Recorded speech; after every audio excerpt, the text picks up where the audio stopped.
Hey, what's up, Zach here, and it is that time of year again where people are up on their feet all day, whether you are just standing around statically and putting an absolute ton of pressure on your foot over a long period of time, or number two, walking potentially very long distances, putting a ton of miles in on your feet on either unforgiving surfaces or uneven surfaces. So today I'm gonna give you my top 5 favorite shoes for both walking and standing all day to hopefully protect your foot this summer from those nagging injuries that can happen when you're putting a little bit more miles and time on your feet than you are used to. Now, in terms of a shoe for both walking and standing all day, or what I would call an everyday type shoe, it has to have a few things to protect your foot. Number one, enough support around the midfoot so that you're not sinking into one part of the shoe when you're standing on it all day. Because that's how you can get a lot of those kind of nagging types of heel pain like bursitis or just a bruised heel, is where you're standing all day and you just got one hard spot in the rear foot or a midfoot that's not supporting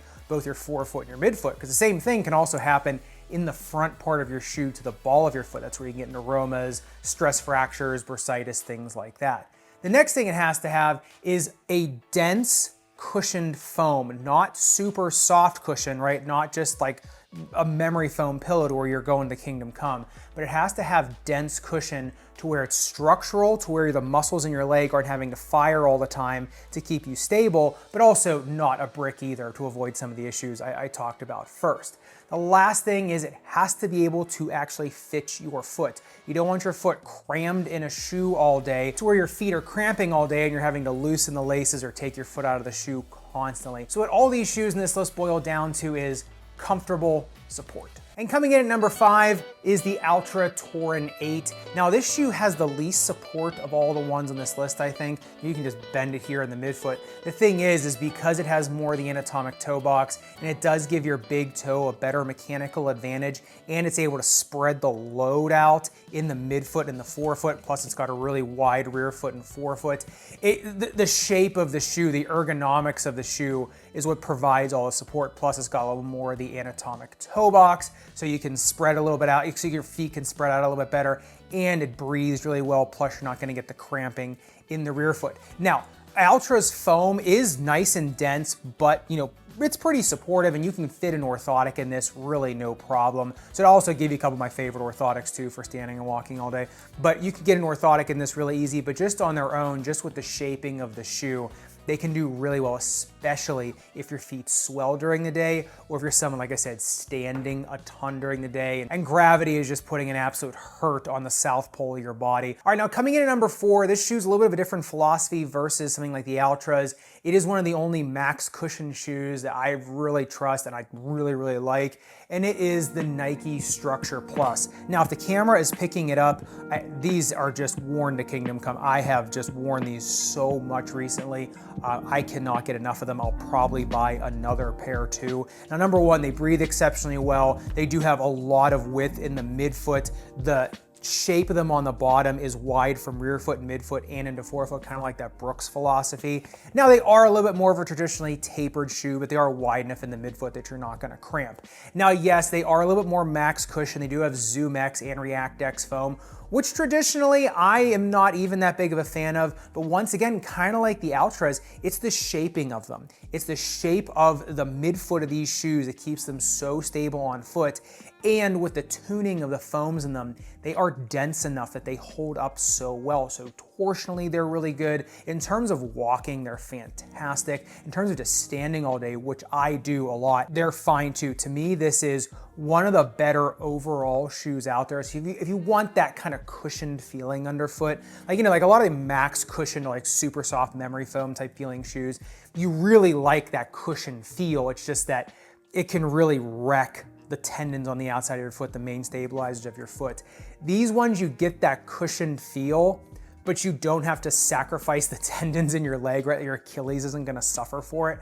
So in terms of what would be one of my personal favorite shoes on this list, the Structure Plus is really up there. Plus, if you want something like with that quote unquote max cushion feel, but without some of the issues that come with max cushion shoes, this is an absolutely phenomenal pickup. All right, coming in at number 3 on this list, I have been looking around for like the last 20 minutes for these. I cannot find them anywhere here, and I'm too stubborn to buy a new pair, and that is the New Balance 860. Now, the New Balance 860 might be the most common shoe I've recommended recently. I have to go back in and look at my list. It changes so often because I recommend so many shoes. But these ones, what I like most is it has the Fresh Foam X midsole, which is like one of my favorite midsole foams of all time. It's comfortable yet supportive. You can literally use it for anything, like literally any activity you can use it for.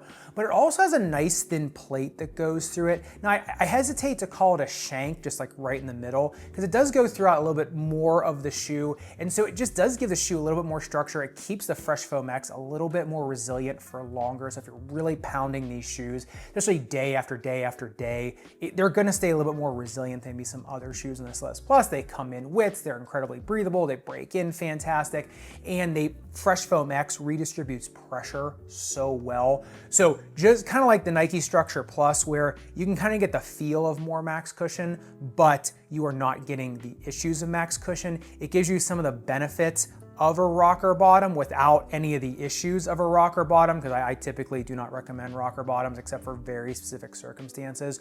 So really another shoe that is just an absolute catch-all, and it's always going on sale at some point, is the 860. All right, now coming in at number 2, honestly, this shoe could have been number 1 except for a few little things, which I'll go through when I get to this one and the number 1 shoe, and that is the Brooks Adrenaline GTS 25. Now, number 1, these have like world-class breathability. They feel so good in the uppers. The midsole is just super critical EVA. It's nitrogen injected EVA. Now, the one thing these have that others don't is the guide rails on the side, which are just plastic plates on the outside of the rear foot. So you get actually a lot of just easy motion in these shoes, but they kind of stop that rear foot from, deviating into overpronation territory. To me, these guide rails don't do as much for underpronation or, someone that oversupinates or their foot doesn't allow as much pronation. It doesn't do as much, but because of the construction of the foam and because of the shape of them, it still does really well here with those high arch, maybe oversupinators, more C-shaped feet too.